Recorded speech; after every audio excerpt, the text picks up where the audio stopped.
pour une meilleure gestion de notre temps, une meilleure gestion, une meilleure efficacité, une meilleure gestion des tâches que nous avons à faire pour que nous puissions atteindre nos objectifs, nous pouvons regarder du côté de la gestion de projet avec les méthodes agiles. Alors, qu'est-ce que les méthodes agiles nous préconisent? Elles préconisent tout simplement que vous soyez prêts à vous adapter à la situation qui va se présenter à vous.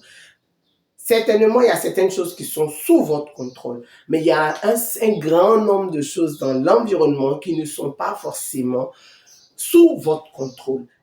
Ainsi, vous devez toujours rester attentif à ce que l'environnement vous ramène. Par exemple, si vous êtes vendeur, écoutez le client, restez dans une attitude d'écoute active. Cela va vous permettre d'adapter vos produits aux besoins du client. Et cela va vous permettre de fidéliser les clients, par exemple. Donc, pour que vous puissiez être efficace, pour atteindre vos objectifs, peut-être même en économisant des ressources, il faut s'adapter, il faut être flexible, il faut pouvoir s'adapter à ce qui se présente à vous. Il faut pouvoir faire une bonne lecture, une lecture stratégique. Par exemple, je suis livreur, d'accord? Le matin, j'ai toute ma liste, j'ai les quartiers à desservir et tout. Mais j'ai aussi les numéros des clients. Donc, quand je suis en train de me déplacer, au lieu d'arriver devant la maison du client avant d'appeler et de me rendre compte que le téléphone ne passe pas parce qu'il y a un problème de réseau, pourquoi ne pas appeler avant de démarrer?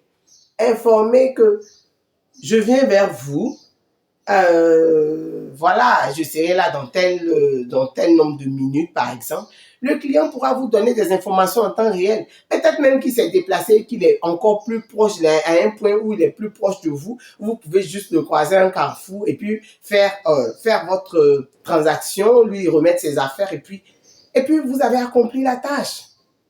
Il faut s'adapter. Il y a un livreur qui disait, par exemple, qu'il était dans un quartier et qu'il devait livrer quelque part, pour ceux qui connaissent Abidjan, de Yopougon à Makori.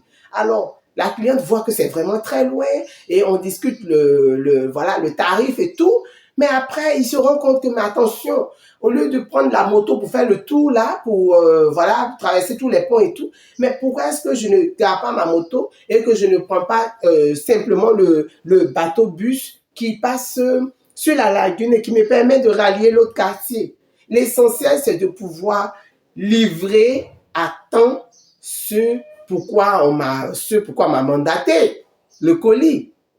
Du coup, il est parti, en moins d'une heure, il avait fini. La cliente est très contente parce que la livraison a été faite rapidement. Mais lui aussi, il est très content parce que il a dépensé 150 francs fois 2 et qu'il est parti, qu'il est revenu. Donc, il faut vraiment être alerte.